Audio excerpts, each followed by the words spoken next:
Aujourd'hui, je poursuis les recommandations d'achat de pièces électroniques élémentaires pour débutants. Cette fois-ci, je couvre les circuits intégrés. Qu'est-ce qu'on a sur cette plaquette Hewlett Packard? Je vous donne en mille le condensateur électrolytique. Bidouilleurs, salut! Dans ma première vidéo de cette série, la vidéo numéro 90, je vous avais fait des recommandations de 12 pièces d'électronique élémentaire, condensateurs, résistances, transistors, etc. Ceci est un peu comme la suite, si vous voulez. Aujourd'hui, je vais couvrir les circuits intégrés incontournables pour un débutant qui cherche à apprendre, à bidouiller en électronique, si vous voulez. Je vous propose de simples puces, pas des systèmes de développement du genre Arduino trop complexes. Aussi, je vous recommande de vous procurer des circuits intégrés de source sûre, des grands distributeurs comme DigiKey, Mouser, Newark, des grandes entreprises. Évitez les achats en ligne venant d'Asie pour les circuits intégrés, car il y a de plus en plus de contrefaçons de pièces en circulation et ça devient difficile de s'assurer de la qualité du produit qu'on achète. Comprenez-moi bien, pas tous les achats de circuits intégrés venant d'Asie sont problématiques, mais connaissez-vous d'avance la fiabilité de tel ou tel vendeur? Très difficile. Alors, cette fois-ci, les prix mentionnés seront ceux de DigiKey en dollars américains. Comme il y a des frais de livraison, je vous conseille d'acheter plus d'un exemplaire de chaque pièce lorsque vous passez une commande. Question de rentabiliser les frais de livraison qui sont habituellement fixes. Dernier commentaire avant de débuter la liste, les suggestions que je fais peuvent être obtenues en version à broche, donc DIP pour les circuits intégrés, ou en version de montage en surface. C'est votre choix. Mais compte tenu qu'un débutant risque de monter le circuit d'abord sur une plaquette de montage sans soudure, la version à broche est recommandée. OK, allons-y. Juste avant, si vous avez vu ma dernière vidéo, je vais tout de suite me déplacer. Bon, on est bien. D'accord, tout est bon. Si vous avez vu la vidéo, vous savez pourquoi je réagis comme ça. À tout seigneur, tout honneur, le circuit intégré le plus populaire, l'incontournable, le générateur d'impulsion de la famille 555, permet de générer des impulsions carrées à durée et délai variables, à répétition ou pas. Je recommande le LMC 555. C'est la version CMOS de la famille 555. La consommation de courant est très faible avec cette puce. On peut fonctionner avec une alimentation aussi basse que 1,5 VCC. Attention au courant de sortie cependant, le LMC 555 a un courant plus bas maximum de sortie que le LM555. C'est son seul petit défaut, il faut juste s'assurer qu'on ne dépasse pas, je crois que c'est 50 mA. Le boîtier est de 8 broches, donc c'est une petite puce, et le prix est d'environ 1 $ chaque. Alors ça, c'était, d'après moi, le plus connu, le plus important. Tout de suite, suivant en arrière, bien sûr, un amplificateur opérationnel. De vous faire une suggestion ici, il y avait défi. J'étais déchiré car il y a beaucoup de choix dans les amplis opérationnels, des centaines et des centaines de choix. Et il faut faire un compromis entre les caractéristiques et le prix. D'accord? Alors, je vous fais une recommandation, compromis. Il y a plus cher et il y a moins cher. D'accord? LM358. C'est un double ampli-up, donc il y en a deux dans le même boîtier. Ce n'est pas rail-to-rail complètement, donc on ne peut pas faire les entrées et les sorties d'une alimentation à l'autre, mais quand même, ce LM358 inclut le rail inférieur en entrée et en sortie. Donc, si vous alimentez avec 0 volts, votre rail inférieur, mais mettons, je ne sais pas, 7, 8 volts, 9 volts sur le rail supérieur, bien, votre entrée et votre sortie pourra aller jusqu'au 0 volts, jusqu'au rail inférieur. Donc, ça couvre quand même jusqu'au minimum, ce qui est quand même bien. Il a un bas courant de consommation, moins de 1 mA, ce qui est très bien. Donc, pour opération à pile, c'est acceptable. On peut opérer de 3 volts à 32 volts d'alimentation différentielle. Donc, c'est quand même beaucoup. C'est un boîtier 8 broches, donc deux amplis opérationnels dans le même boîtier. Le prix, moins d'$1 chacun. D'accord. Ensuite, un comparateur. Je crois que je n'ai pas le choix. Donc, comparateur de signaux analogiques, ça sert bien sûr à comparer 2 tensions qu'on présente aux broches du comparateur, un peu comme un ampli opérationnel. Alors, la pièce que je vous recommande, c'est le LM393, qui est un comparateur double. Si vous avez absolument besoin d'un comparateur quadruple, donc 4 comparateurs, prenez le LM339.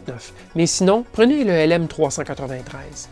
Il fonctionne avec des alimentations de 2 volts à 36 volts. Donc, vous pouvez être dans cette gamme. Consomme moins qu'1 mA de courant. Donc, encore une fois, application avec des piles, c'est excellent. Et le boîtier est un boîtier de 8 broches. Vous allez voir, j'aime beaucoup les boîtiers de 8 broches. Facile à souder, beaucoup plus petit, j'adore. Moins d'$1 chaque. Maintenant, je peux l'éviter. Il y a 10 ou 15 ans, je ne vous aurais jamais fait cette recommandation, mais un microcontrôleur. Oui, c'est rendu tellement peu cher qu'on ne peut plus s'en passer. Et c'est tellement versatile. Ça nécessite un peu d'apprentissage, d'un langage de programmation, bien sûr, mais ça en vaut franchement la peine. Il y a beaucoup des puces que je mentionne dans cette liste aujourd'hui qui pourraient être remplacées par un microcontrôleur. Donc, ça vaut la peine de faire un peu l'effort. Ceux qui me suivent depuis le début de mes vidéos, il y a plus d'1 an, savent que j'utilise les microcontrôleurs PIC.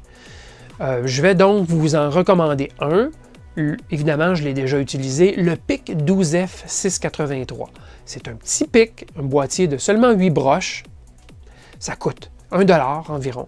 C'est plein de ressources du genre comparateur, compteur, générateur de pulsations modulées, convertisseur analogique numérique. On pourrait en parler très longtemps. Il y a beaucoup de caractéristiques. Naturellement, ça nécessite aussi l'achat d'un programmateur, mais on en trouve pour bien moins que 10$ sur eBay. Donc, une fois que vous avez acheté votre programmateur, il vous le servira toujours dans l'avenir. Bon, si vous n'aimez pas les microcontrôleurs PIC et vous préférez aller dans la famille Atmel, j'ai fait un peu de recherche et je crois que l'équivalent de ce que je vous propose dans le PIC, c'est le ATtiny85. C'est celui qui s'approche le plus du PIC 12F683, donc c'est un petit à 8 broches aussi, et pas cher du tout. D'accord?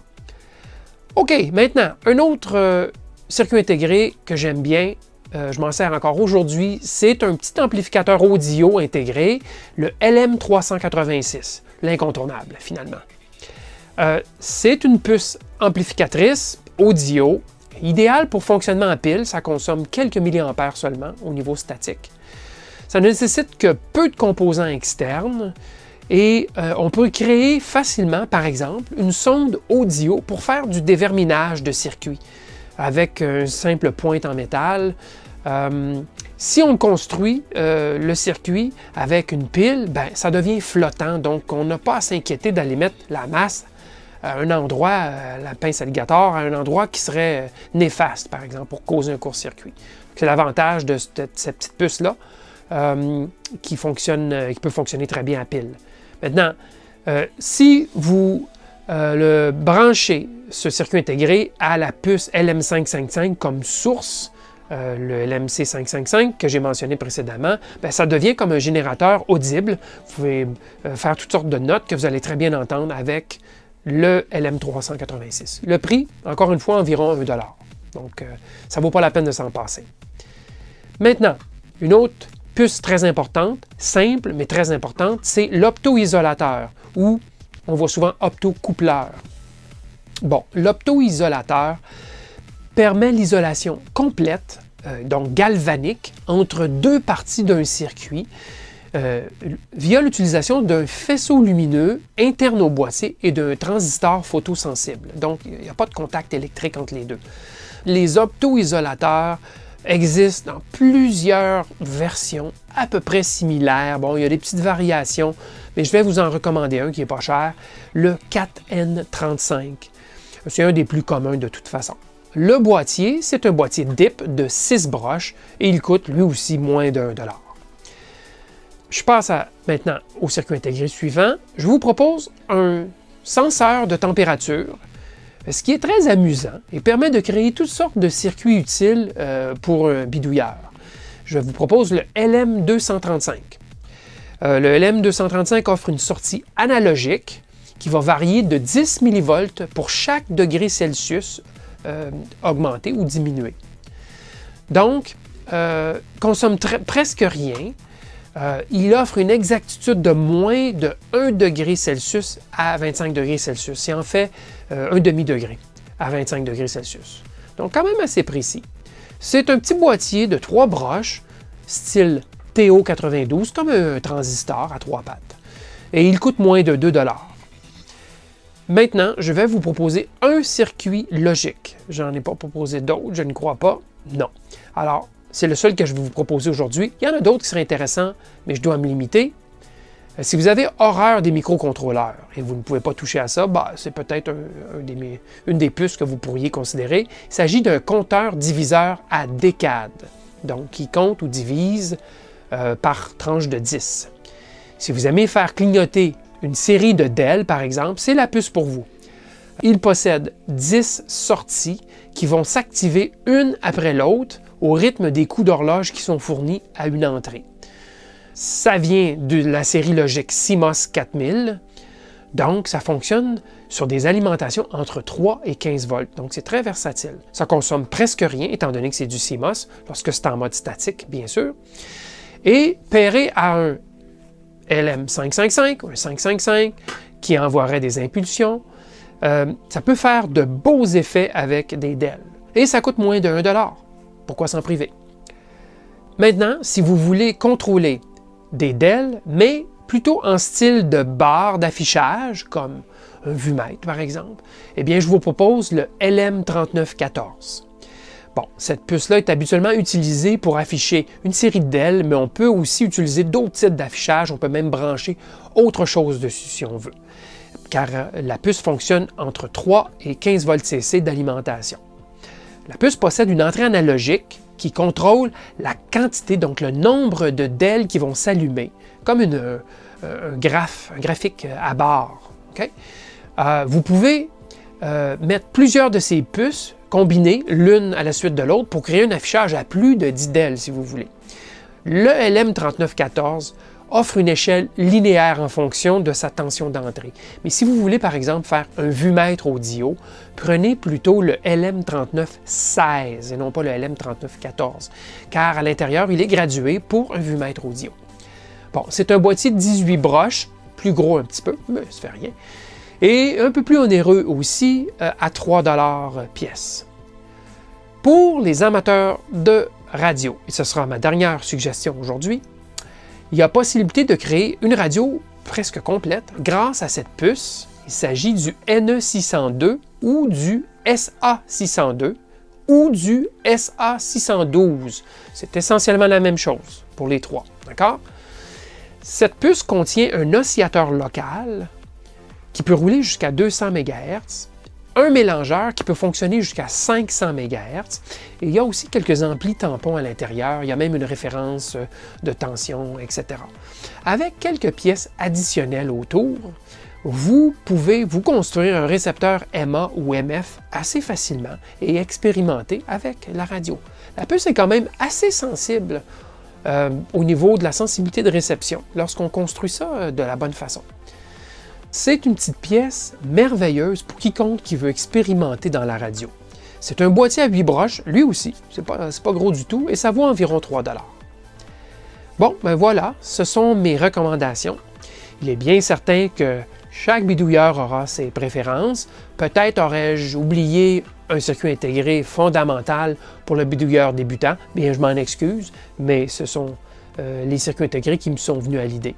Alors, faites-nous en part d'oublis que j'aurais pu faire ou de suggestions tout simplement, sous forme de commentaires sous cette vidéo ou sur le forum de discussion électro-bidouilleur, car sur le forum, il y a déjà une discussion en cours au sujet des pièces de base pour les débutants. Dans ma prochaine vidéo de cette série de pièces fondamentales pour les débutants, je vais sans doute faire une deuxième liste qui est basée sur quelques suggestions de bidouilleurs. Une deuxième liste de pièces de base pour un bidouilleur débutant. Donc, on y trouvera sans doute des relais, des connecteurs et des fusibles. Okay? Alors voilà, j'espère que vous avez apprécié cette vidéo. Pouce vers le haut ou pouce vers le bas, à vous de choisir. Merci et à la prochaine!